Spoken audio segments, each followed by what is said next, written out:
사랑은 언제나 아름답다라는 말은 젊을 때만 통하는 환상입니다. 노년에 찾아오는 사랑은 달콤한 위로가 아니라 잔혹한 덫일 수 있습니다.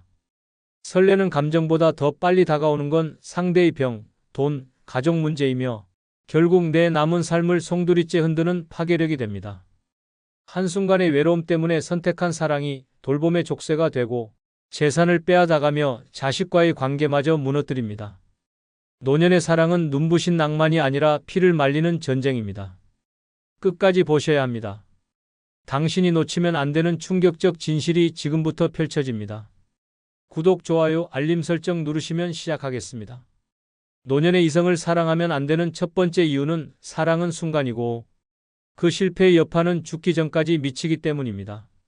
젊을 때의 사랑은 실패해도 다시 시작할 시간이 있습니다. 이별의 상처도 시간이 치유해주고 새로운 만남이 또 찾아옵니다. 하지만 노년의 사랑은 다릅니다. 한번 무너진 사랑이 회복되기 어렵고 그 실패의 흔적은 죽을 때까지 따라옵니다.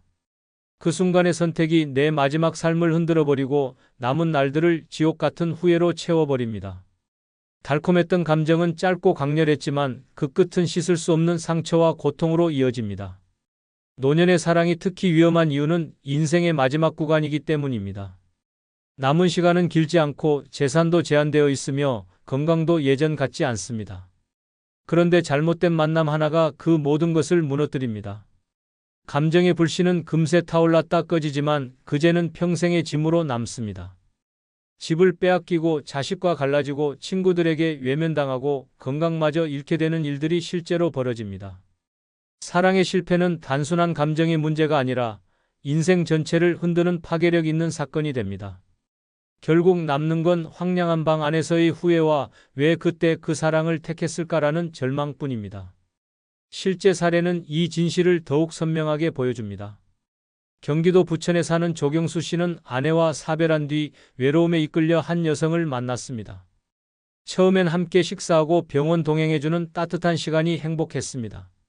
하지만 몇 년 지나지 않아 여성은 재산 문제를 집요하게 거론하기 시작했고 결국 집 일부를 명예 이전해주게 되었습니다. 그 후 그녀는 자식들과 함께 집을 팔아버리고 떠났습니다. 남은 건 새들어 사는 신세와 산산이 조각난 마음뿐이었습니다. 조 씨는 매일 밤 술잔을 기울이며 이렇게 말했습니다. 사랑은 한순간이었고 그 대가는 내가 죽을 때까지 갚아야 하는 빚이 됐다. 짧은 사랑이 남긴 건 끝없는 후회와 빈곤뿐이었습니다. 반대로 전라북도 군산에 사는 김미선 씨는 비슷한 상황에서 전혀 다른 길을 선택했습니다. 지인의 소개로 만난 한 남성이 다정하고 따뜻하게 다가왔습니다. 처음에는 흔들렸지만 그가 연금을 함께 쓰자는 말을 꺼내자 곧바로 냉정하게 관계를 끊었습니다. 주변에서는 너무 차갑다고 손가락질했지만 김 씨는 흔들리지 않았습니다. 그녀는 홀로 살며 친구들과 여행을 다니고 손주들과 함께 시간을 보내며 잔잔한 행복을 누렸습니다. 그녀는 이렇게 말했습니다. 사랑은 잠시의 불꽃이지만 안정은 평생을 지켜준다. 순간의 감정에 내 마지막 인생을 내줄 수는 없다. 이 두 사례는 분명한 메시지를 줍니다. 노년의 사랑은 순간의 설렘으로 시작하지만 그 실패의 여파는 죽기 전까지 이어진다는 사실입니다. 한쪽은 사랑에 흔들려 평생의 재산과 안정까지 잃고 고통 속에 살았고 다른 한쪽은 냉정하게 거절함으로써 평온한 노년을 지켜냈습니다. 결국 중요한 건 순간의 감정보다 남은 삶 전체를 바라보는 눈입니다. 노년의 사랑은 그 자체로 위험한 도박이며 실패했을 때의 상처는 죽는 날까지 지워지지 않는다는 냉혹한 진실을 절대 잊어서는 안 됩니다. 노년의 이성을 사랑하면 안 되는 두 번째 이유는 사랑보다 돈 이야기가 더 많아지기 때문입니다. 젊을 때의 연애는 설레는 문자, 손잡고 걷는 산책길, 두근거리는 미래의 꿈으로 가득했습니다. 그러나 노년의 사랑은 다릅니다. 두근거림보다 먼저 튀어나오는 말은 연금. 얼마나 받아? 집은 4명이야, 4명이야? 보험 들어놨냐? 같은 돈 이야기입니다. 처음엔 대수롭지 않게 넘깁니다. 하지만 시간이 지날수록 대화의 칠할은 돈으로 채워집니다. 밥을 먹어도 돈, 여행을 가도 돈, 심지어 병원에서 링거를 맞으면서도 돈 얘기로 싸움이 납니다. 결국 사랑이라는 이름으로 시작한 관계가 돈 때문에 서로를 의심하고 탐색하는 전쟁터로 바뀝니다. 더 무서운 건 이돈 이야기가 단순한 생활비 수준에서 끝나지 않는다는 사실입니다. 상대방이 나 아프면 간병은 어떻게 할 거냐, 돈은 내가 보태줄 거냐라고 묻는 순간 그 관계는 더 이상 사랑이 아닙니다. 재정 계약일 뿐입니다. 연애라는 달콤한 포장지를 뜯어보니 안에는 계산기와 통장이 들어있는 꼴입니다. 사람의 마음은 사라지고 숫자만 남습니다. 노년의 사랑이 위험한 이유가 바로 여기에 있습니다. 애틋한 감정보다 통장 잔고가 먼저고 따뜻한 손길보다 아파트 명의가 먼저입니다. 이런 관계가 오래갈 리 없습니다. 실제 사례는 더욱 충격적입니다. 대구에 사는 김정호 씨는 배우자와 사별한 뒤 동갑내기 여성을 만나 새로운 시작을 했습니다. 처음에는 함께 밥 먹고 시장을 가는 소소한 행복에 만족했습니다. 그러나 1년이 지나자 상황이 달라졌습니다. 상대 여성은 김 씨의 연금 수령액을 꼬치꼬치 묻고 아파트가 누구 명의인지 확인하려 들었습니다. 심지어 나도 이제 늙었는데 내가 나 몰라라 하면 안 된다라며 생활비를 일정 금액 내라고 요구했습니다. 김 씨는 점점 지쳐갔습니다. 대화는 전부 돈 이야기로 끝나고 서로의 감정은 싸늘해졌습니다. 결국 김 씨는 이렇게 토로했습니다. 사랑하려 했는데 통장을 열어 보여주는 사이가 되어버렸다. 연애가 아니라 협박 같은 동거였다. 사랑보다 돈 이야기가 앞선 순간 관계는 돌이킬 수 없는 파국으로 치달았습니다. 반대로 광주에 사는 이영자 씨는 전혀 다른 선택을 했습니다. 그녀는 친구 소개로 만난 남성과 교제를 시작했지만 상대가 끊임없이 재산과 돈 이야기를 꺼냈습니다. 처음엔 우리 나이엔 현실이 중요하지 않냐는 말에 이해했지만 점점 그 대화가 불편해졌습니다. 어느 날 상대가 대놓고 당신 집을 나중에 내 자식들과 나누면 어떻겠냐는 말을 꺼냈을 때 이 씨는 단호히 관계를 끊었습니다. 그녀는 후에 이렇게 말했습니다. 사랑은 내 마음을 지켜줄 때 가치가 있습니다. 내 통장과 내 집을 노리는 순간 그건 사랑이 아니라 거래입니다. 그 뒤 이 씨는 홀로 살면서도 친구들과 여행을 다니고 취미를 즐기며 훨씬 자유롭고 평안한 노년을 보내고 있습니다. 이 두 사례는 분명한 진실을 보여줍니다. 노년의 사랑은 결국 돈이라는 현실 앞에서 본색을 드러냅니다. 사랑이라는 단어로 시작하지만 시간이 지나면 생활비, 연금, 재산 문제로 이어집니다. 어떤 이는 그 늪에 빠져 평생 모은 돈과 평온한 노후를 잃고 어떤 이는 냉정한 결단으로 자유와 건강을 지켜냅니다. 결국 선택은 나 자신에게 달려 있습니다. 하지만 기억해야 할 건 하나입니다. 노년의 이성을 사랑할 때 가장 먼저 등장하는 화제는 사랑이 아니라 돈이라는 사실입니다. 그리고 그 돈 이야기가 시작되는 순간 그 관계는 이미 사랑이 아닌 전쟁으로 바뀌어 버렸다는 냉혹한 진실입니다. 노년의 이성을 사랑하면 안 되는 세 번째 이유는 상대가 필요로 하는 건 사랑이 아니라 돌봄일 수 있기 때문입니다. 젊을 땐 서로를 향한 감정과 미래의 희망이 연애의 중심이었습니다. 그러나 노년에 들어선 순간 관계의 무게는 돌연 뒤집힙니다. 상대가 바라는 건 손잡고 영화 보러 가는 낭만이 아니라 병원 가는 날 차 태워줄 사람, 약봉투 챙겨줄 사람, 밤에 화장실 가다 쓰러지면 부축해줄 사람일 수 있습니다. 문제는 그것이 단순한 부탁이 아니라 의무처럼 강요된다는 점입니다. 사랑이라는 이름 아래 포장되지만 실제로는 간병 계약과 다르지 않습니다. 누군가는 따뜻한 감정을 원하지만 다른 누군가는 나이 드니 이제 돌봐줄 사람 하나 있어야 한다라는 계산으로 다가옵니다. 결국 사랑을 시작했다가 간병인의 자리에 앉게 되는 순간 노년의 삶은 끝없는 피로와 불만으로 무너집니다. 더 무서운 건 이 돌봄이 끝날 기약이 없다는 것입니다. 하루 이틀이라면 감내할 수 있습니다. 그러나 치매, 뇌졸중, 파킨슨병 같은 노인성 질환은 한 번 시작되면 끝이 없습니다. 몇 년, 길게는 10년 넘게 이어집니다. 상대의 고통은 물론 이해할 수 있지만 내 몸도 늙어가고 내 삶도 한정돼 있습니다. 그럼에도 불구하고 나의 남은 날들이 타인의 돌봄에 갇히는 순간 그것은 사랑이 아니라 감옥이 됩니다. 연애로 시작했지만 결국 돌봄이라는 올가미가 목을 조르는 현실이 찾아옵니다. 이게 바로 노년의 이성을 사랑할 때 반드시 직시해야 하는 잔혹한 진실입니다. 실제 사례는 그 충격을 더욱 선명하게 보여줍니다.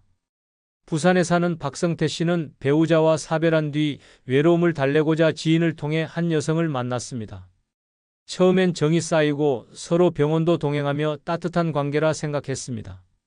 그러나 시간이 지나면서 여성은 심장질환으로 잦은 입원을 반복했고 박 씨는 거의 24시간 간병인처럼 따라다녀야 했습니다.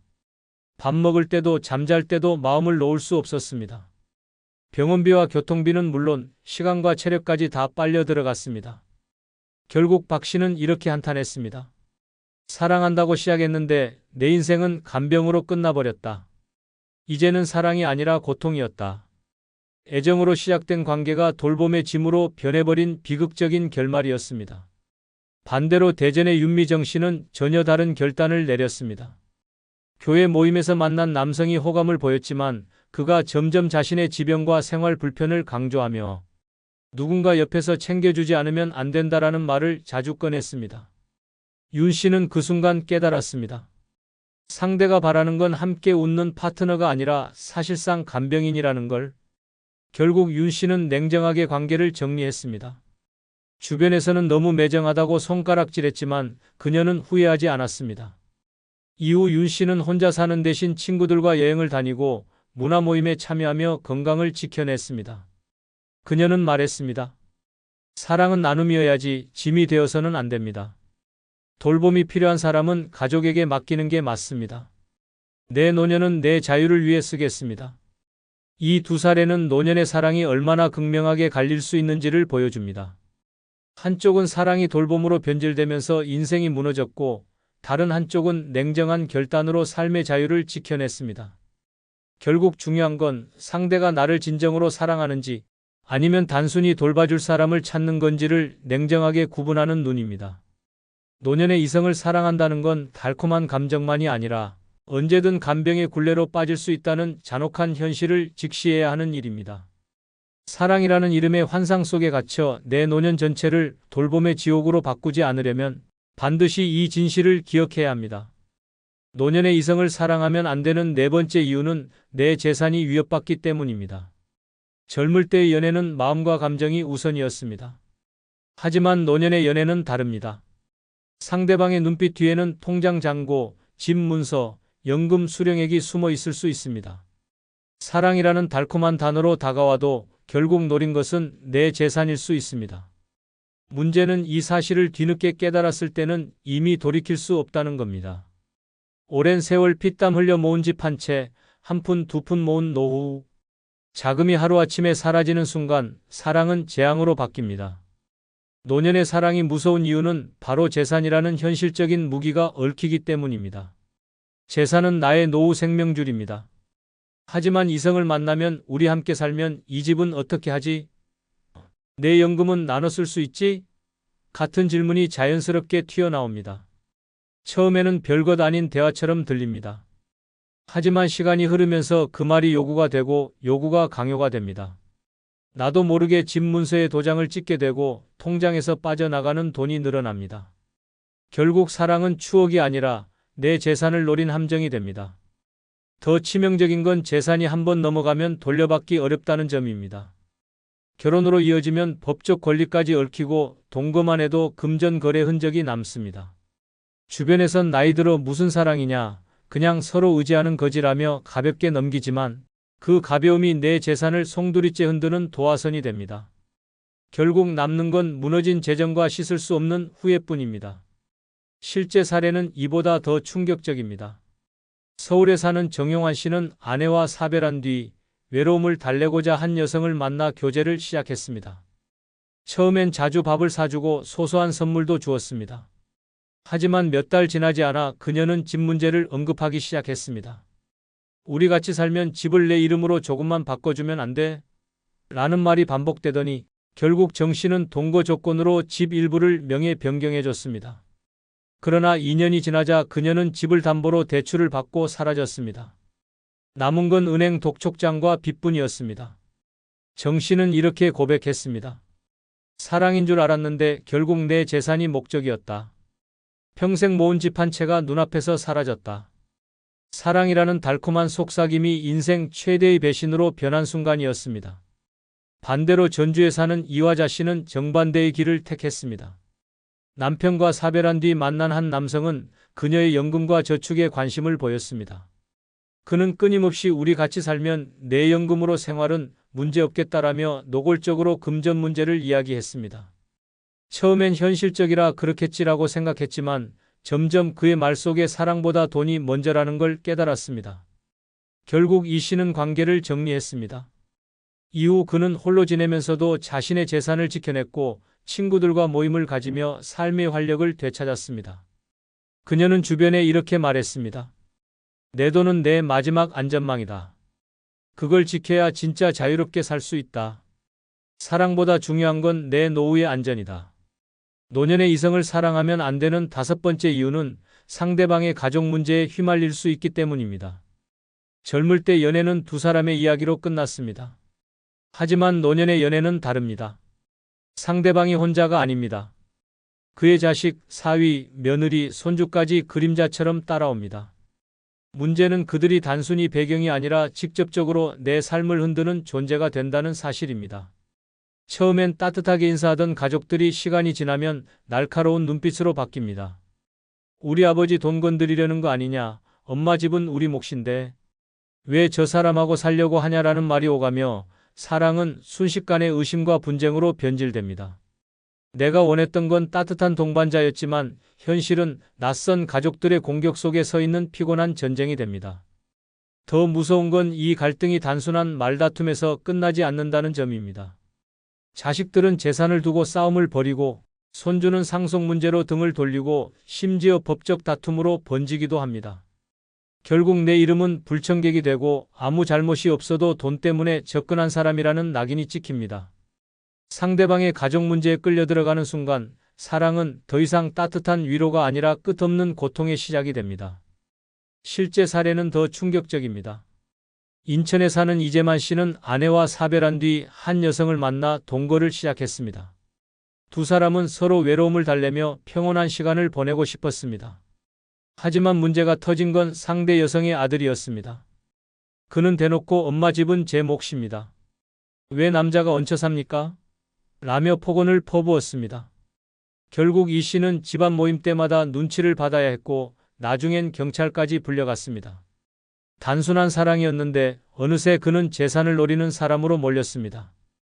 결국 관계는 깨졌고 이 씨는 이렇게 말했습니다. 사랑은 잠깐이었고 대신 얻은 건 상대 가족의 원망뿐이었다. 따뜻한 동반자를 찾으려다 남은 건 상처와 고립뿐이었습니다. 반대로 수원에 사는 강정희 씨는 일찍 깨달았습니다. 모임에서 만난 한 남성과 교제를 시작했지만 몇 번 만남을 이어가자 상대의 딸이 전화를 걸어왔습니다. 아버지한테 가까이 하지 마세요. 재산 때문에 접근하는 거 다 압니다. 처음엔 억울했지만 곧 깨달았습니다. 앞으로 계속 이어가면 그 가족 싸움에 자신이 휘말릴 게 뻔하다는 걸. 강 씨는 관계를 정리했고 그 뒤 홀로 지내면서도 친구들과 여행을 다니고 작은 취미를 즐기며 자유를 되찾았습니다. 그녀는 담담히 말했습니다. 사랑은 위로가 될 수 있지만 가족 문제는 지옥이 됩니다. 그 늪에 빠지느니 차라리 혼자가 낫습니다. 이 두 사례는 노년의 사랑이 결코 두 사람만의 문제가 아님을 보여줍니다. 한쪽은 사랑을 믿다 상대방 가족의 적대 속에 삶이 무너졌고 다른 한쪽은 냉정한 결단으로 스스로를 지켰습니다. 결국 노년의 사랑은 상대의 마음만 보는 게 아니라 그 뒤에 있는 가족 문제까지 감당할 수 있는지를 따져야 합니다. 하지만 그 무게를 이겨낼 수 있는 사람은 거의 없습니다. 사랑이 달콤해 보일수록 그 뒤에 숨어 있는 가족, 갈등의 칼날은 더욱 날카롭다는 사실을 반드시 기억해야 합니다. 노년의 이성을 사랑하면 안 되는 6번째 진짜 이유는 노년엔 사랑보다 안정이 더 필요한 시기이기 때문입니다. 젊을 땐 불안정 속에서도 설레는 감정이 우리를 움직였습니다. 내일이 두렵고 생활이 힘들어도 서로만 있으면 괜찮다고 믿었습니다. 그러나 노년은 다릅니다. 이미 몸은 지쳐있고 마음은 상처에 예민해져 있으며 하루하루가 소중한 시기입니다. 이때 필요한 건 설레는 사랑이 아니라 흔들림 없는 안정입니다. 그런데 늦은 나이에 시작한 사랑은 오히려 삶을 더 불안하게 만듭니다. 언제 연락이 올지, 혹시 떠나지 않을지, 돈 문제는 어떻게 해결할지 수많은 불안이 쏟아집니다. 결국 사랑이 주는 달콤함보다 불안정이 내 삶을 집어삼키게 됩니다. 사랑이라는 감정은 달콤하지만 동시에 무섭습니다. 특히 노년의 사랑은 설렘보다 걱정이 더 큽니다. 몸이 아플 때 누가 먼저 챙길 것인지, 상대 자식들과는 어떤 갈등이 일어날지, 내 재산은 안전할지. 이런 수많은 변수가 사랑을 불안으로 바꿉니다. 노년의 인생은 이제 파도치는 바다가 아니라 잔잔한 호수여야 합니다. 그런데 이성을 만나며 다시 흔들리는 바다에 몸을 던진다면 끝내 남는 건 피곤함과 후회뿐입니다. 안정이 무너진 노년은 더 이상 평온할 수 없고 사랑은 지켜주지 못하는 칼날이 됩니다. 실제 사례는 이 잔혹한 진실을 적나라하게 드러냅니다. 서울에 사는 최정호 씨는 70대 중반에 홀로 지내다 한 여성을 만나 교제를 시작했습니다. 처음에는 젊어진 기분이 들어 설레고 즐거웠습니다. 그러나 얼마 지나지 않아 그는 매일 불안에 시달렸습니다. 여성은 하루에도 수십 번 전화를 걸어 왜 연락이 늦냐, 어디서 뭘 하냐를 따졌습니다. 그 작은 다툼들이 쌓여 결국 최 씨는 매일 눈치를 보며 살아야 했습니다. 결국 혈압은 오르고 잠까지 설칠 정도로 불안정한 생활이 이어졌습니다. 그는 후에 이렇게 고백했습니다. 사랑인 줄 알았는데 내 삶의 평온이 다 무너졌다. 젊음은 돌아오지 않고 불안만 남았다. 노년에 찾은 사랑이 오히려 건강과 평안을 갉아먹은 최악의 결과였습니다. 반대로 대전에 사는 김은자 씨는 정반대의 선택을 했습니다. 주변에서 누군가를 만나보라 권유했지만 그녀는 단호히 거절했습니다. 대신 친구들과의 소소한 모임과 취미 생활에 집중했습니다. 새벽마다 공원에서 걷고 그림을 배우며 마음을 달랬습니다. 그녀의 집은 늘 조용하고 평온했습니다. 김 씨는 주변 사람들에게 이렇게 말했습니다. 사랑의 설렘보다 나는 오늘 저녁 따뜻한 밥 한 끼와 깊은 잠이 더 소중하다. 안정이야말로 내 마지막 인생을 지켜주는 진짜 사랑이다. 그녀는 사랑 대신 안정이라는 선택을 통해 여전히 건강하고 활기찬 노년을 살고 있습니다. 이 영상은 모든 친구 관계에 해당되는 것이 아닙니다. 다만 지금 이 순간 친구 문제로 인해 상처받고 흔들리며 마음의 결정을 내리지 못하는 분들에게 답을 드리기 위한 것입니다. 젊을 땐 친구라는 이름으로 술잔을 부딪히며 평생 함께할 것처럼 약속했지만 나이 들어보니 그 모든 건 허상이었습니다. 늙어가면 친구는 위로가 아니라 상처가 되고 버팀목이 아니라 짐이 됩니다. 내 비밀은 흉기가 되고 내 고통은 뒷담화가 되며 내 현실은 비교와 자랑의 무대가 됩니다. 병원에 누워도 돈이 급해도 끝내 내 곁을 지키는 건 친구가 아니었습니다. 이제는 알아야 합니다. 노년에 붙잡아야 할 건 허울뿐인 우정이 아니라 내 삶의 평화와 자존심입니다. 오늘 늙어 친구가 왜 필요 없는지 그 잔혹한 이유들을 알려드리겠습니다. 구독, 좋아요, 알림 설정 누르시면 시작하겠습니다. 늙어 친구가 불필요한 첫 번째 이유는 친구는 내 비밀을 끝내 흉기로 쓰기 때문입니다. 가장 가까웠던 친구가 내 속 이야기를 꺼내 흉기로 휘두르는 순간 그 상처는 낯선 이의 배신보다 수십 배 깊습니다. 서울 구로에 사는 정성호 씨는 젊은 시절 큰 빚을 졌다가 어렵게 갚은 경험이 있었습니다. 평생 숨기고 싶었던 이 치욕을 단 한 사람, 믿어온 친구에게만 털어놓았습니다. 술자리에서 너만은 내 사정을 알았으면 한다며 말한 고백이었습니다. 그러나 몇 달 뒤 그는 청천벽력 같은 소식을 들었습니다. 그 친구가 동네 지인들에게 저 사람 한때 빚에 허덕이며 집도 팔고 거리에 나앉을 뻔했다라며 뒷담화를 흘리고 다닌 것이었습니다. 정 씨는 마치 알몸이 만천하에 드러난 듯 치욕을 느꼈습니다. 사람들의 시선은 날카로운 칼이 되어 그를 찔렀고 자식들까지 아버지 왜 남들 앞에서 그런 얘기가 오가냐고 따지며 얼굴을 붉혔습니다. 한순간의 고백은 친구 손에서 흉기로 바뀌어 평생의 자존심을 찢어버렸습니다. 결국 그는 인간관계 대부분을 끊고 홀로 살 길을 택했습니다. 그는 울분 섞인 목소리로 말했습니다. 내 비밀을 지켜줄 줄 알았던 친구가 결국 내 인생을 조롱거리로 만들었다. 그날 이후 나는 사람을 믿지 않는다. 반대로 친구 없이 살며 오히려 평화와 자유를 얻은 경우도 있습니다. 부산 해운대에 사는 박정희 씨는 남편을 떠나보낸 뒤 주변에서 외롭지 않으려면 친구들과 더 어울리라는 권유를 받았습니다. 하지만 그는 단호히 거절했습니다. 누구에게도 비밀을 털어놓지 않았고 속 이야기는 오직 일기장에만 남겼습니다. 처음엔 차갑고 쓸쓸했지만 시간이 지날수록 그는 놀라운 해방감을 맛보았습니다. 내 아픈 과거가 뒷담화로 흩뿌려질 두려움이 없었고 술자리에서 비밀이 흘러나갈 걱정도 없었습니다. 덕분에 자존심은 온전히 지켜졌고 오히려 혼자만의 세계가 단단히 자리 잡았습니다.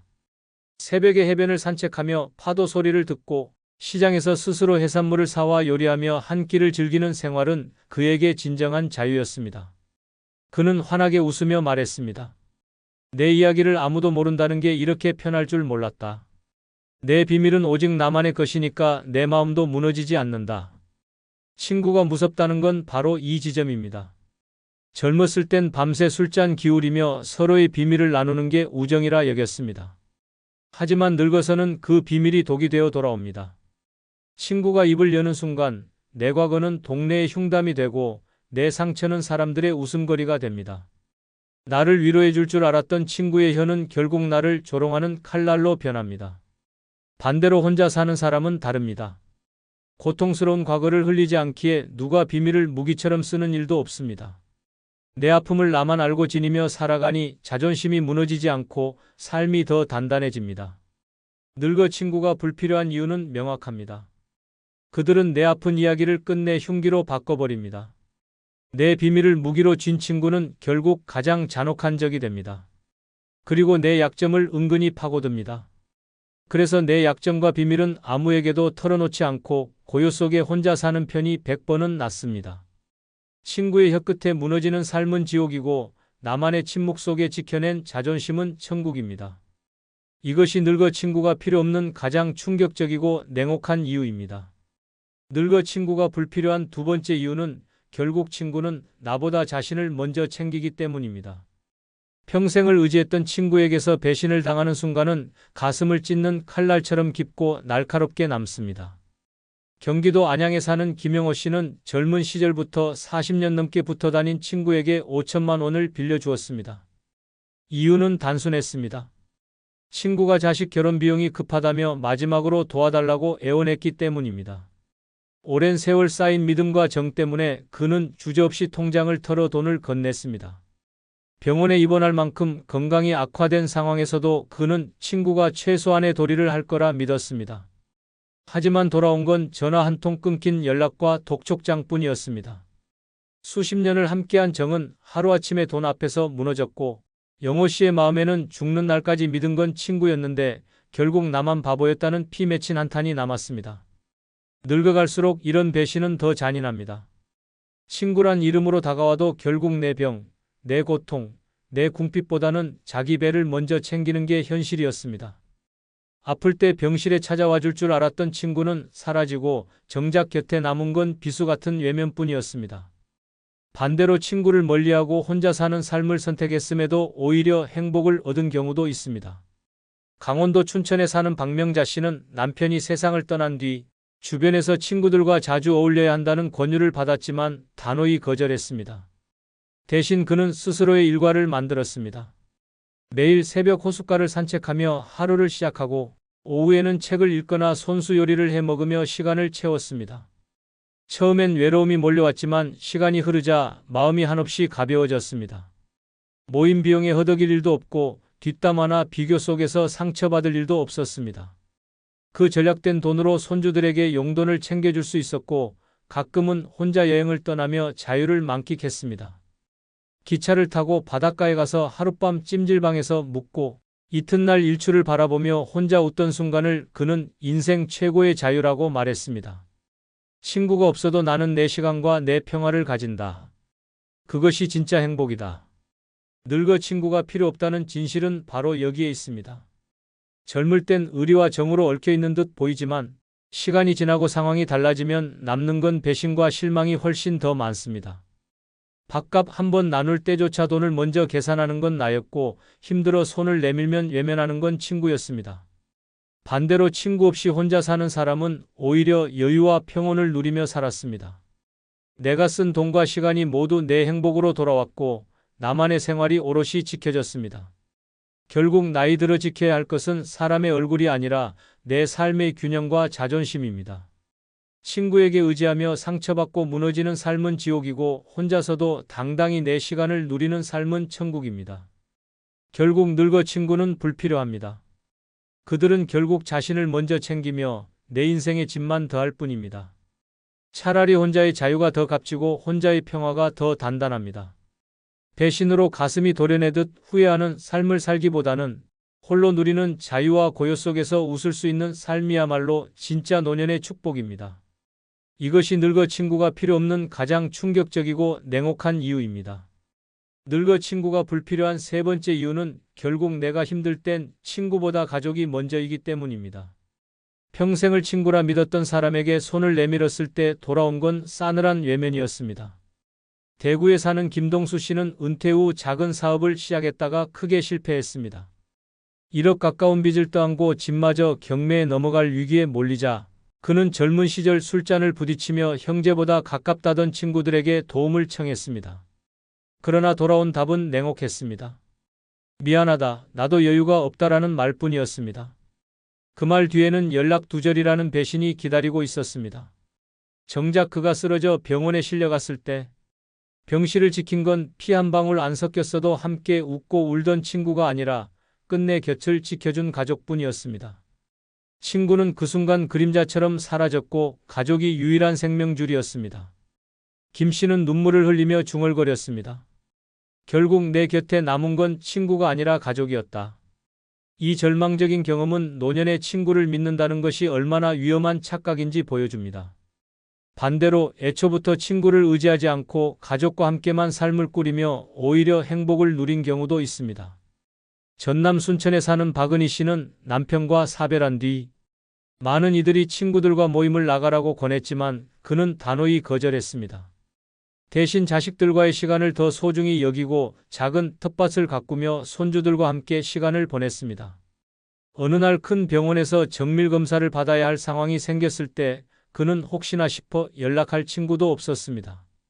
하지만 오히려 그것이 축복이었습니다. 그의 곁을 지켜준 건 친구가 아닌 아들이었고 검사 결과에 함께 울고 웃어준 건 손주들이었습니다. 친구가 없는 대신 뒷담화에 상처받을 일도 모임비에 허덕일 일도 없었으며 오직 가족과의 진실된 교류 속에서 마음이 단단해졌습니다. 그는 환하게 웃으며 말했습니다. 내가 친구를 의지하지 않으니 배신당할 일도 없고 결국 힘들 땐 가족이 다 지켜주더라. 그게 진짜 편안한 노년이다. 이처럼 친구란 젊을 때는 의지처가 될 것 같지만 늙어서는 책임과 희생을 요구하는 순간 가장 먼저 등을 돌립니다. 돈 문제 앞에서 병원 침대 위에서 눈물이 쏟아지는 절망의 밤에 친구는 사라지고 가족만 남습니다. 친구에게 힘을 기대했던 사람은 배신과 모멸을 겪지만 친구 없이 가족만 바라본 사람은 오히려 잔잔한 평화를 누립니다. 늙어갈수록 진실은 더 분명해집니다. 내 위기를 함께 짊어질 사람은 친구가 아니라 가족입니다. 늙어 친구가 불필요한 이유는 바로 이것입니다. 내가 힘들 때 친구는 결국 핑계를 대며 사라지지만 그래도 가족은 마지막까지 내 손을 잡아주고 옆에 있기 때문입니다. 허울뿐인 우정보다는 피와 정으로 묶인 가족이 진짜 버팀목입니다. 노년의 친구를 붙잡는 순간 그 우정은 독이 되어 돌아오지만 가족에게 집중하면 그 시간이 삶을 지켜내는 방패가 됩니다. 결국 노년에 필요한 건 허울뿐인 친구가 아니라 끝까지 내 곁을 지켜줄 가족입니다. 이것이 늙어 친구가 필요 없는 가장 냉혹하고 충격적인 이유입니다. 늙어 친구가 불필요한 네 번째 이유는 대화가 비교와 결국 자랑으로 흐르기 때문입니다. 나와 비슷한 나이에 비슷한 길을 걸어온 사람이라 믿었는데 어느 순간부터 그들의 입에서 흘러나오는 말은 칼처럼 날카로웠습니다. 경기도 부천에 사는 이종현 씨는 매달 한 번씩 친구들과 모임을 이어왔습니다. 처음엔 소소한 안부와 건강 이야기가 오갔지만 시간이 지날수록 분위기는 달라졌습니다. 우리 아들은 외국계 회사 다니며 억대 연봉이야, 내 딸은 집을 2채나 샀다더라 같은 자랑이 이어졌습니다. 종현 씨는 듣는 순간마다 가슴이 조여왔습니다. 정작 자신의 아들은 취업 준비 중이었고 딸은 결혼도 늦어져 집 문제로 고민하고 있었기 때문입니다. 하지만 더 끔찍한 건 자랑에 이어지는 은근한 비교였습니다. 넌 애들이 아직 안정 못했구나. 그래도 집은 있지? 라는 말들이 그의 가슴에 비수를 꽂았습니다. 결국 모임을 마치고 돌아오는 길마다 그는 자신이 초라한 인간처럼 느껴졌습니다. 몇십 년을 함께한 친구들이었지만 그들의 말은 위로가 아니라 상처였습니다. 이 씨는 한숨을 내쉬며 말했습니다. 친구와 만난 자리가 즐거움이 아니라 자존심을 갈아먹는 지옥이더라.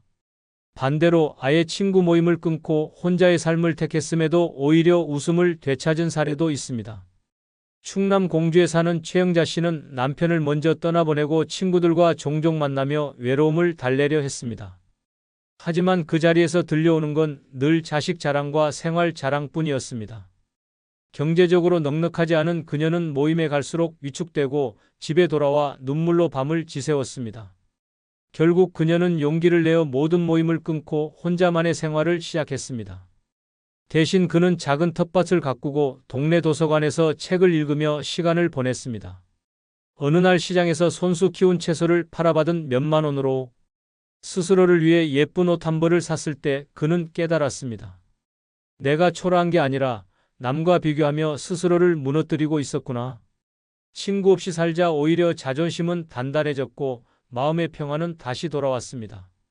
이제는 손주들과 함께 저녁밥을 먹으며 나는 남자식 자랑보다 내 손주 웃음소리가 더 크다라며 행복해합니다. 늙어 친구가 필요 없다는 진실은 이렇습니다. 대화는 어느새 비교로 시작해 자랑으로 끝나고 그 속에서 나는 조각조각 무너집니다. 친구라 믿었던 사람들의 혀끝은 나를 위로하는 대신 내 현실을 들춰내며 모욕을 안깁니다. 젊을 땐 경쟁이라도 나름의 자극이 되었지만 늙어선 그 비교가 고통일 뿐입니다. 반대로 혼자 사는 사람은 다릅니다. 비교에 휘둘릴 일도 없고 자랑에 상처받을 일도 없습니다. 내가 가진 것에 감사하며 살아가니 오히려 삶은 단순하고 평온해집니다. 늙어 친구가 불필요한 이유는 명확합니다. 그들의 대화는 나를 세워주지 않고 끌어내립니다. 자랑으로 포장된 독한 말들은 결국 내 가슴을 찌르는 흉기가 됩니다. 차라리 고요한 집안에서 혼자 밥을 먹고 스스로와 대화하는 시간이 100번은 낫습니다. 남과 비교하며 무너지는 삶은 지옥이고 비교 없이 나만의 만족을 찾는 삶은 천국입니다. 이것이 늙어 친구가 필요 없는 가장 충격적이고 잔인한 이유입니다. 늙어 친구가 불필요한 5번째 이유는 친구와의 관계가 나를 성장시키지 않기 때문입니다. 믿었던 친구와의 관계가 내 인생을 끌어올리기는커녕 오히려 바닥으로 끌어내리는 순간은 충격적이고 처절합니다. 인천에 사는 윤상호 씨는 은퇴 후 새로운 배움을 위해 영어와 컴퓨터를 배우며 제2의 삶을 시작하려 했습니다. 그러나 매번 만나는 친구들이 그를 비웃듯 말했습니다. 이 나이에 뭘 배우냐, 괜히 돈 낭비하지 말고 술이나 한잔하자. 그 말에 흔들린 그는 결국 학원을 그만두고 친구들과 술자리에 시간을 쏟아부었습니다. 처음엔 즐거운 듯 했지만 시간이 지날수록 몸은 무너지고 통장은 비어갔습니다. 친구들의 대화는 발전 없는 옛날 이야기, 남험담, 돈 자랑뿐이었고 그의 하루는 성장 없는 공허함으로 가득 찼습니다. 어느 날 술자리에서 친구가 던진 말이 결정타였습니다. 야, 넌 괜히 잘나 보이려고 발버둥치다 말아버린 거잖아. 그날 그는 깨달았습니다. 친구라는 이름 아래 있었던 건 성장의 동반자가 아니라 나를 잡아끄는 족쇄였다는 사실이었습니다. 그는 한숨을 내쉬며 말했습니다. 친구는 내 미래를 빼앗아갔다. 그 관계는 결국 내 인생을 좀먹는 독이었다. 반대로 친구 관계를 끊고 홀로 삶을 개척하며 진짜 성장을 이룬 사례도 있습니다. 전북 전주에 사는 박은경 씨는 남편을 떠나보낸 뒤 외로움을 달래려 친구들과 모임을 이어갔습니다. 그러나 모임에서 오간 건 과거 자랑과 불평불만뿐이었습니다.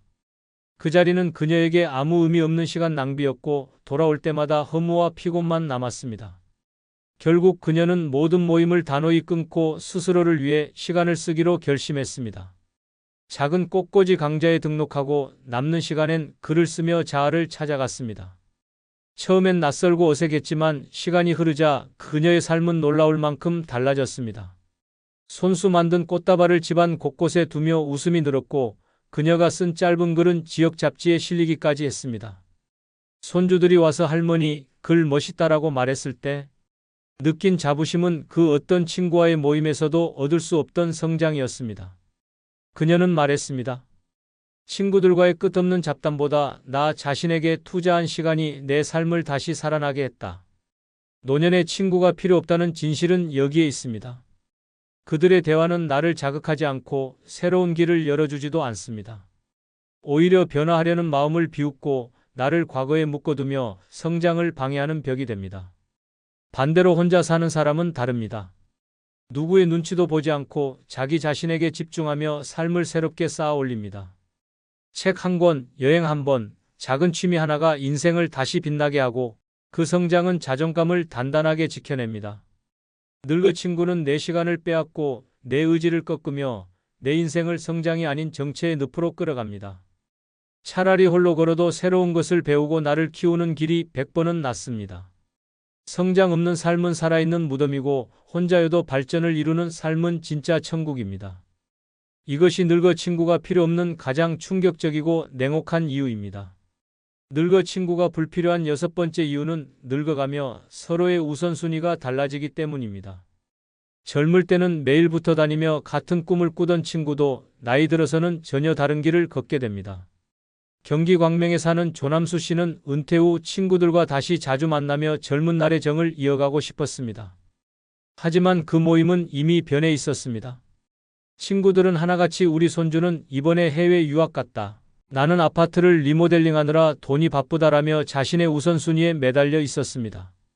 정작 조 씨가 허리 수술비가 급해 큰 돈이 들어가 힘들다고 털어놨을 때 돌아온 대답은 차갑기 그지없었습니다. 야, 그건 가족이 알아서 할 일이잖아. 우리도 바쁘다. 그 순간 조 씨는 몸은 환자복을 입고 있었지만 마음은 날카로운 칼날에 베인 듯 피가 솟는 아픔을 느꼈습니다. 친구라 믿었지만 결국 그들의 우선순위에는 그의 고통은 존재하지 않았습니다. 몇십 년을 나눈 우정은 자식, 재산, 손주 앞에서 처참하게 무너졌습니다. 그는 고개를 떨구며 중얼거렸습니다. 친구는 더 이상 나를 중심에 두지 않는다. 나만 바보처럼 그 자리에 서 있었다. 반대로 아예 친구 관계를 정리하고 오롯이 자기 삶을 중심에 둔 사람은 전혀 다른 길을 걸었습니다. 충북 제천에 사는 김은자 씨는 남편이 세상을 떠난 후 오랜 친구들과 모임을 이어갔지만 늘 우선순위의 벽을 느꼈습니다.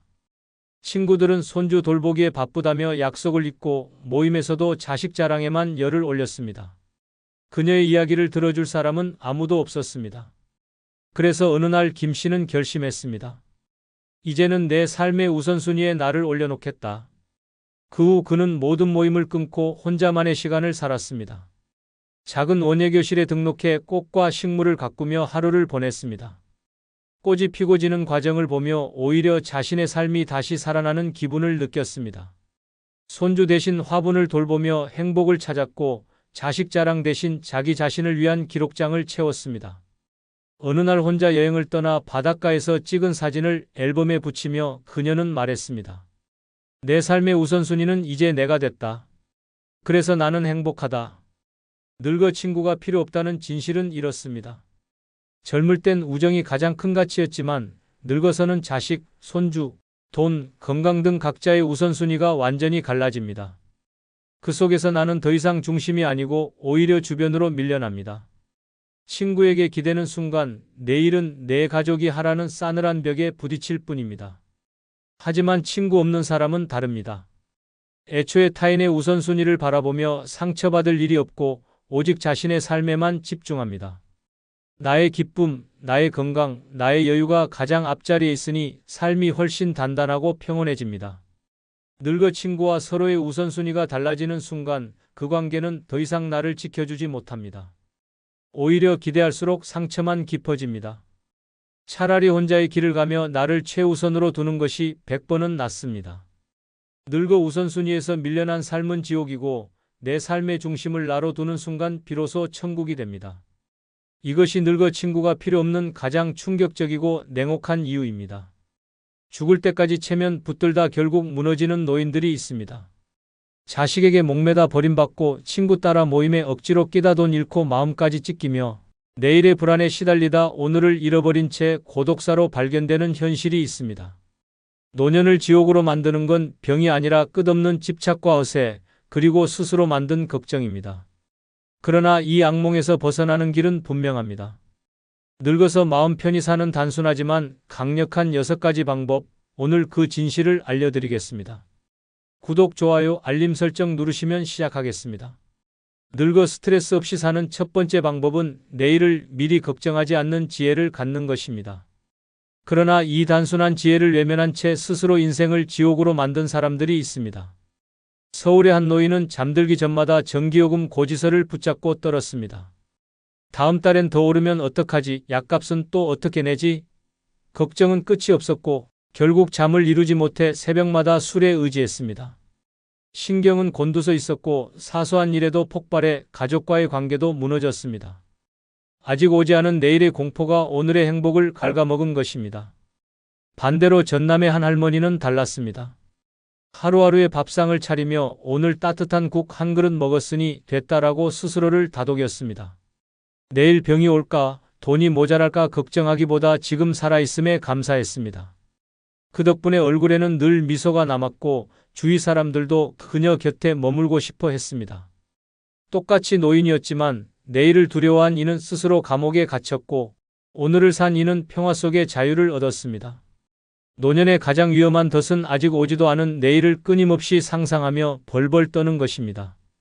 내일 쓰러질까봐, 내일 돈이 떨어질까봐, 내일 자식이 나를 버릴까봐. 하지만 그 내일은 아직 오지 않았습니다. 그런 걱정은 내 몸과 마음을 좀먹는 독일 뿐입니다.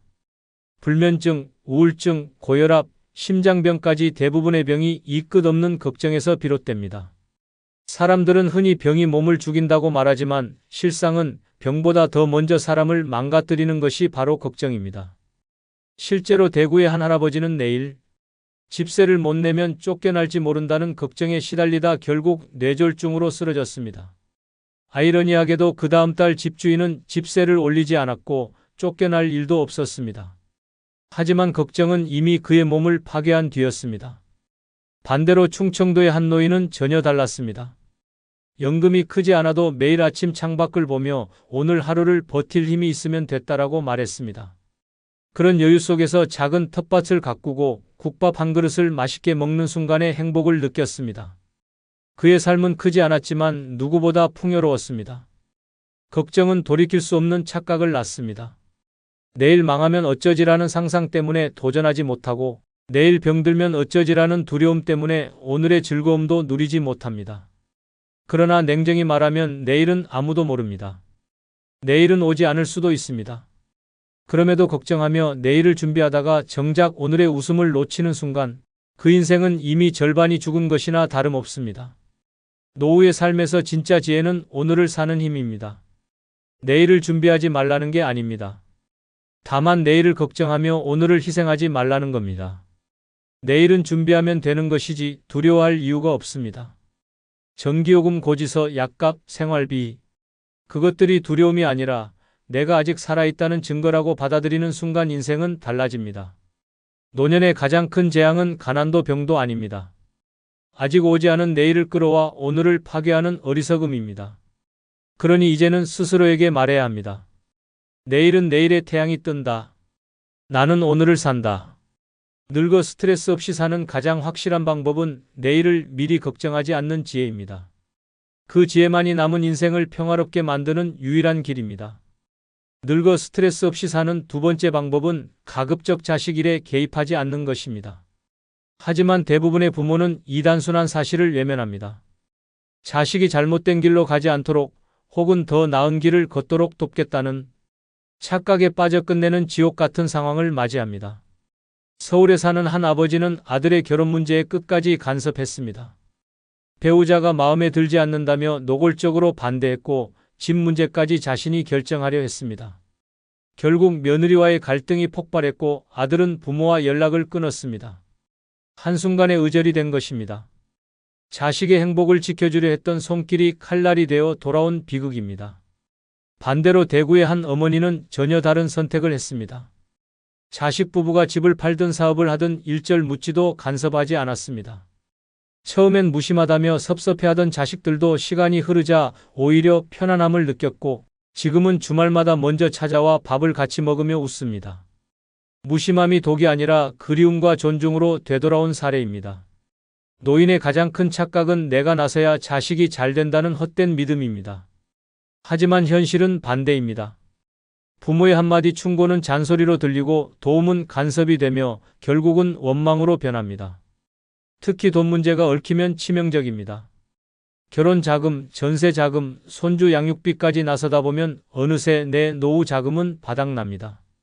자식에게는 부모의 희생이 당연한 권리처럼 굳어지고 부모는 스스로 만든 덫에 걸려 불안과 후회의 나날을 보냅니다.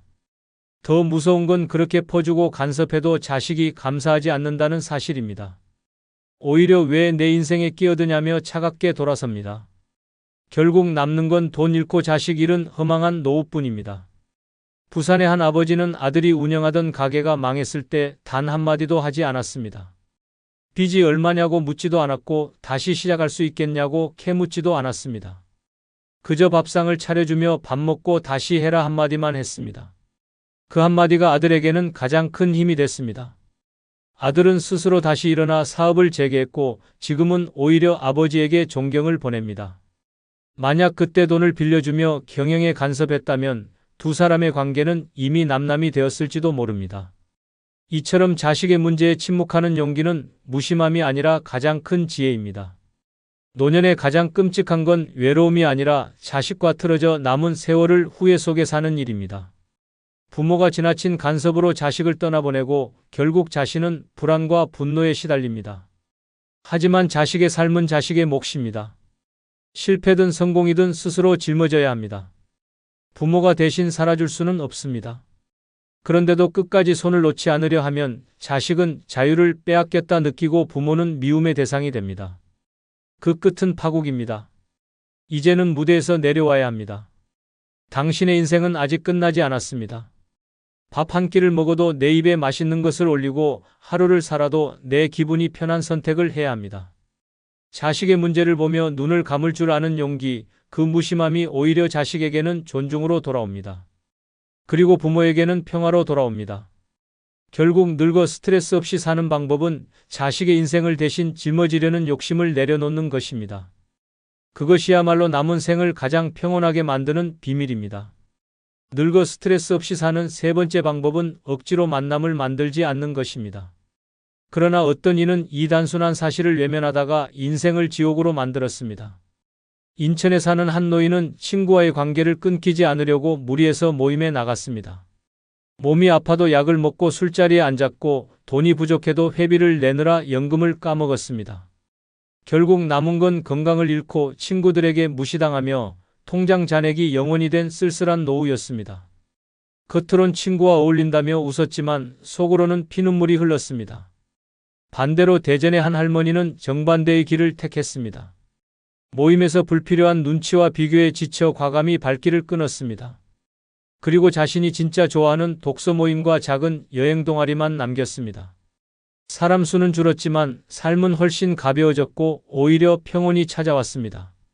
억지로 이어간 만남은 독이 되고 스스로 고른 만남은 약이 됩니다. 노인이 되는 순간 가장 위험한 착각은 사람들과 계속 만나야 외롭지 않다는 생각입니다. 하지만 억지로 만든 만남은 위선과 피로만 남깁니다. 젊었을 땐 체면 때문에 불편한 자리도 버텼지만 늙어서까지 그 짓을 반복하면 결국 무너집니다. 모임에 나가면 듣기 싫은 말이 쏟아집니다. 아직도 집 못 샀어? 내 자식은 뭐해? 연금은 얼마나 받아? 이런 질문은 대화가 아니라 칼날입니다. 웃으며 대답하지만 돌아오는 길엔 모욕감과 허무함만 남습니다.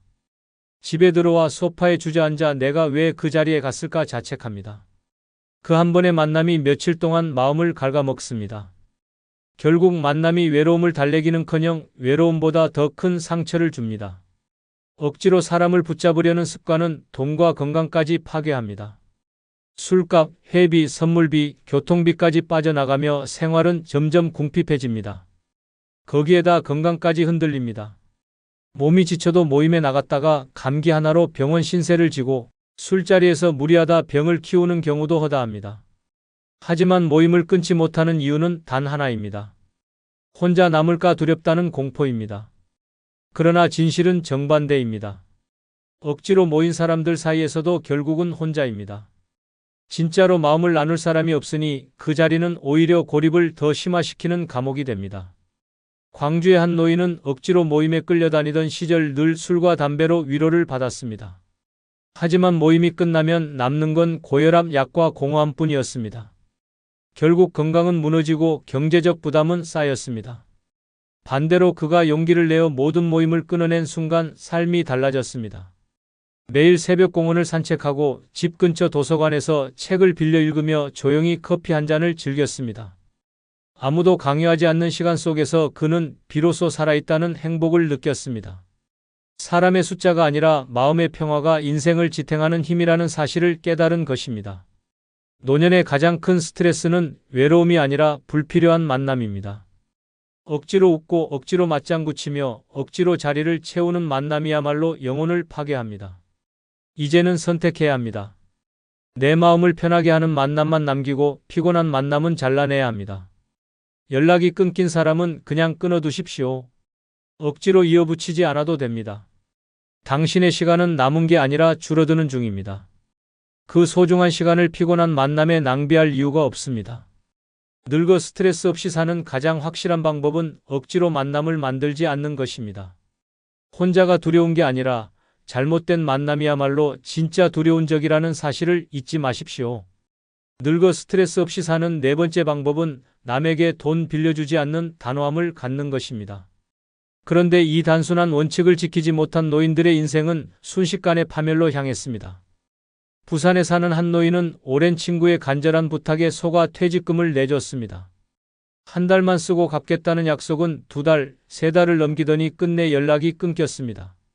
남은 건 통장이 텅 빈 현실과 배신감에 치를 떠는 가슴뿐이었습니다. 결국 생활비가 없어 손주 용돈도 못 주고 아내에게까지 원망을 들으며 피눈물을 삼켜야 했습니다. 반대로 대전의 한 할머니는 정반대의 선택을 했습니다. 아들이 급히 돈을 빌려달라고 했지만 단호히 거절했습니다. 주변에서는 자식인데 어떻게 외면하냐 비난했지만 그녀는 내 노후는 내 것이다라며 지켜냈습니다. 시간이 지나 아들은 스스로 문제를 해결했고 오히려 어머니의 단호함 덕분에 자신의 인생을 책임지는 법을 배웠다고 고백했습니다. 돈을 빌려준 노인은 파탄을 맞고 돈을 지킨 노인은 존엄을 지켰습니다. 노인들의 가장 큰 착각은 내가 돕지 않으면 안 된다는 헛된 의무감입니다. 하지만 노년의 돈은 남의 인생을 위한 기부금이 아닙니다. 노인의 돈은 생존줄입니다.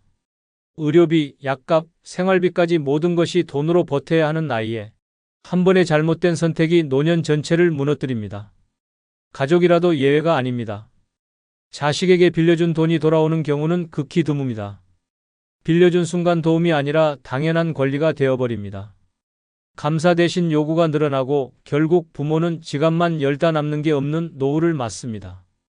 가장 충격적인 건 돈을 못 빌려줬다고 욕을 먹는 게 아니라 빌려줬는데도 원망을 듣는 경우가 많다는 점입니다. 인간의 욕심은 끝이 없기 때문입니다.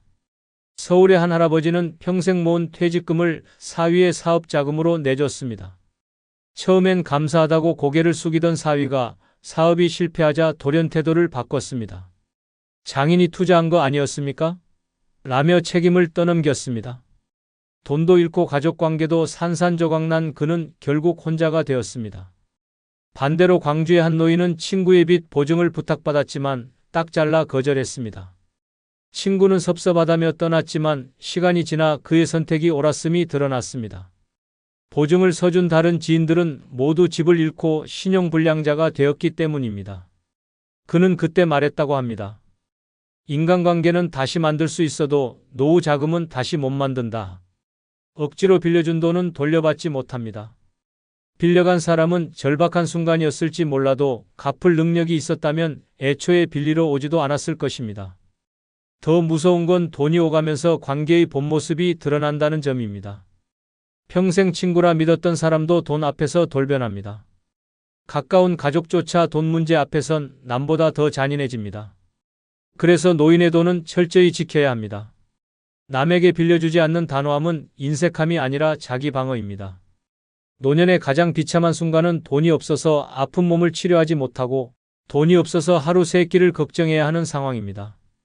그런데도 누군가의 부탁에 흔들려 돈을 내어준다면 그 순간부터 당신의 노후는 불행으로 추락합니다.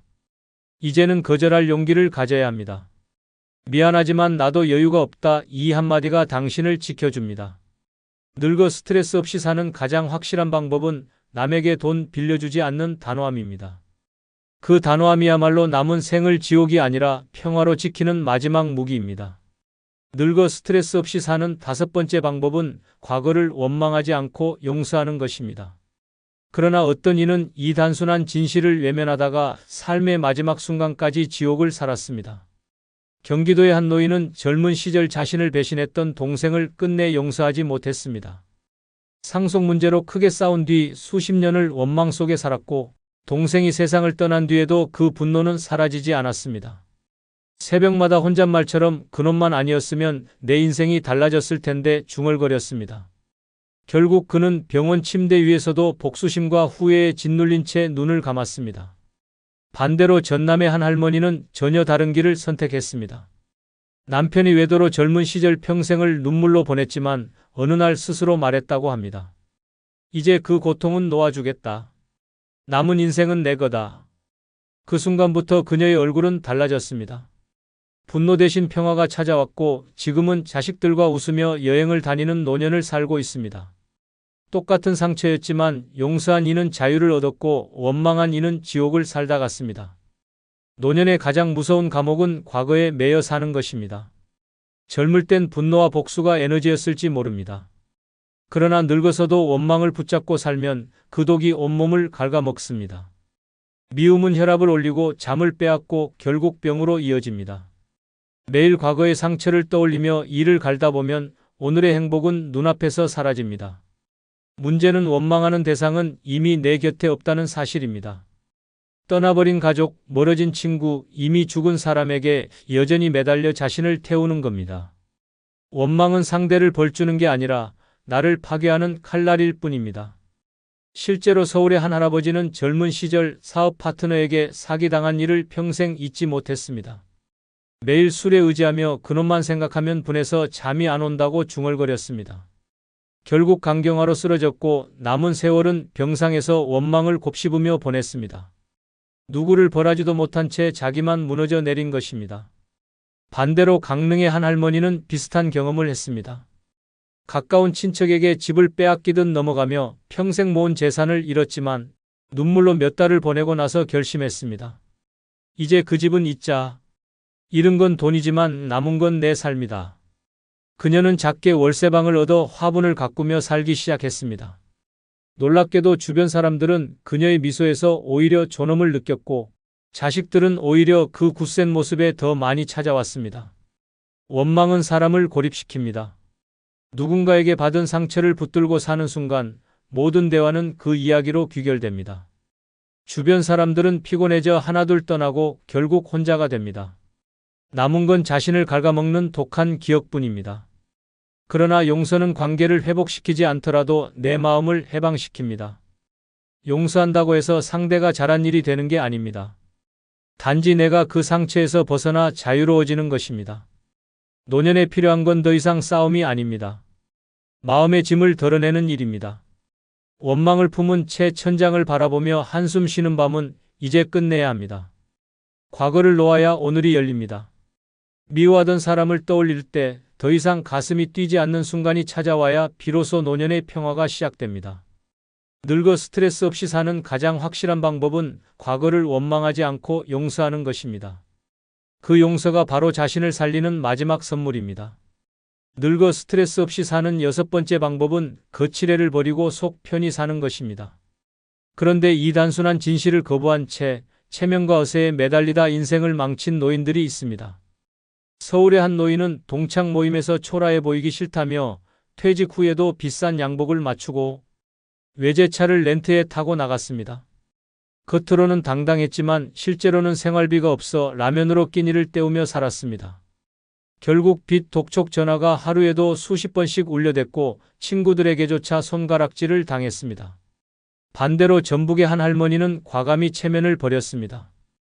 명절에 자식들에게 값비싼 선물 대신 집에서 만든 김치를 내주고 남 앞에서 화려하게 보이려는 욕심을 버렸습니다. 처음엔 주변에서 초라하다 수군댔지만 시간이 지나자 오히려 사람들은 그녀를 편안하게 느끼고 자주 찾아왔습니다. 거칠애를 붙든 이는 결국 외롭고 파탄났고 거칠애를 버린 이는 마음의 자유와 평화를 얻은 것입니다. 노년의 가장 무서운 착각은 여전히 남의 시선을 의식해야 한다는 허세입니다. 하지만 거칠에는 독입니다. 값비싼 옷, 번듯한 집, 화려한 모임에 억지로 끼어드는 행동은 순간의 자존심을 채워줄지 몰라도 결국 가슴속 평화를 집어삼킵니다. 남보다 잘나 보이려는 마음이야말로 노년을 갉아먹는 독버섯입니다. 보여주기 위해 돈을 쓰면 통장은 바닥나고 체면 때문에 억지로 웃다 보면 속은 썩어갑니다. 결국 밤에 혼자 있을 때 찾아오는 건 허무와 자책뿐입니다. 부산의 한 할아버지는 자식들이 찾아올 때마다 억지로 상을 차렸습니다. 빚을 내서라도 한우와 전복을 올리며 아버지 체면 구기면 안 된다는 생각에 사로잡혔습니다. 그러나 자식들은 고마워하지 않았습니다. 오히려 왜 이렇게 무리하셨냐라며 짜증을 냈습니다. 그 순간 그는 깨달았습니다. 자신이 지키려던 체면은 자식에게조차 아무 의미 없었다는 사실을. 반대로 충청도의 한 노인은 정반대의 길을 걸었습니다. 자식들이 찾아와도 소박하게 밥상에 된장찌개 하나 올려놓으며 웃었습니다. 이게 우리 집 밥이다라며 당당히 말했을 때 오히려 자식들은 진심을 느꼈습니다. 허세를 버린 밥상이 오히려 가족의 사랑을 더 끌어낸 것입니다. 남이 나를 어떻게 평가할까 눈치를 보는 순간 나는 내 삶의 주인이 아니라 세상의 노예가 됩니다. 노후의 가장 비참한 삶은 남들 앞에 화려한 가면을 쓰고 집에 돌아와 그 가면을 벗은 뒤 텅 빈 현실과 마주하는 삶입니다.